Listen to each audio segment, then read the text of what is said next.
Hello എല്ലാവർക്കും നമസ്കാരം. ഇന്നത്തെ ഗോൾഡ് റേറ്റ് എന്താണെന്ന് നോക്കാം. അതിനു മുമ്പായി ചാനൽ ഒന്ന് സബ്സ്ക്രൈബ് ചെയ്ത് അടുത്തുള്ള ബെൽ ബട്ടണും ക്ലിക്ക് ചെയ്താൽ ഞാൻ വീഡിയോ ഇടുന്ന സമയത്ത് തന്നെ നിങ്ങൾക്ക് നോട്ടിഫിക്കേഷൻ വരുന്നതായിരിക്കും. ദിവസേനയുള്ള ഗോൾഡ് റേറ്റ് അറിയുന്നതിന് ചാനൽ സബ്സ്ക്രൈബ് ചെയ്ത് കൂടെ കൂടിക്കോളൂ. ഉച്ചയ്ക്ക് ശേഷം വീണ്ടും വിപണിയിൽ സ്വർണ്ണവിലയ്ക്ക് ഇടിവുണ്ടായിരിക്കുന്നു. സ്വർണം വാങ്ങാൻ പ്ലാൻ ചെയ്യുന്നവരും നിക്ഷേപമായി സ്വർണത്തെ കാണുന്നവരും ഇന്ന് വളരെ ശ്രദ്ധയോടെയാണ് വിപണിയെ നോക്കുന്നത്. കാരണം കഴിഞ്ഞ കുറച്ചു മണിക്കൂറുകൾക്കുള്ളിൽ സ്വർണ്ണവിലയിൽ വലിയൊരു ചാഞ്ചാട്ടമാണ് ഉണ്ടായിരിക്കുന്നത്. രാവിലെ വിപണി തുറന്നപ്പോൾ തന്നെ 680 രൂപയുടെ കുറവ് രേഖപ്പെടുത്തിയിരുന്നു. അതൊരു വലിയ ആശ്വാസമായിരുന്നു പലർക്കും.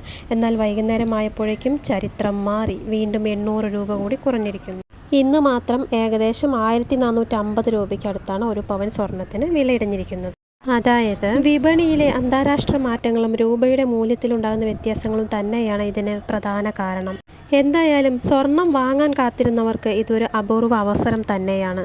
പക്ഷേ ഇവിടെ ഒരു കാര്യം നമ്മൾ ശ്രദ്ധിക്കണം. സ്വർണ്ണവില എപ്പോൾ വേണമെങ്കിലും മാറാം. അതുകൊണ്ട് തന്നെ വില കുറഞ്ഞു നിൽക്കുന്ന ഈ അവസരം കൃത്യമായി പ്രയോജനപ്പെടുത്തുക. ഇനിയും വില കുറയുമോ അതോ പെട്ടെന്ന് തിരിച്ചു കയറുമോ എന്നത് വിപണിയെ ആശ്രയിച്ചിരിക്കും. അതുകൊണ്ട് ഇന്നത്തെ വില നിലവാരം നിങ്ങളുടെ ജുവലറിയുമായി സംസാരിച്ച് ഉറപ്പുവരുത്തുക. നിക്ഷേപകർക്ക് തീർച്ചയായും ഇതൊരു നല്ല അവസരമാണ്. സ്വർണ്ണവിലയിലെ കൂടുതൽ അപ്ഡേറ്റുകൾക്കായി നമുക്ക് കാത്തിരിക്കാം. രാവിലെ 1 ഗ്രാമിന് 13,110 ആയിരുന്നു. അതിൽ നിന്ന് ഇപ്പോൾ 13,010ലേക്ക് കുറഞ്ഞിട്ടുണ്ട്. അതുപോലെ തന്നെ ഒരു പവന് 1,04,880 ആയിരുന്നു. അത് 1,04,080ലേക്ക് കുറഞ്ഞിട്ടുണ്ട്. ഈ പറഞ്ഞ വിലയിൽ പണിക്കൂലിയും GSTയും പ്ലസ് ചെയ്യുമ്പോൾ വിലയിൽ ചെറിയ വ്യതിയാനങ്ങൾ ഉണ്ടാകാം. അതായത് സ്വർണ്ണാഭരണങ്ങൾ വാങ്ങുമ്പോൾ മൊത്തം തുകയുടെ 3% GST ഈടാക്കുന്നത്. എന്നാൽ പണിക്കൂലിക്ക് നിശ്ചിത ശതമാനം ഇല്ല.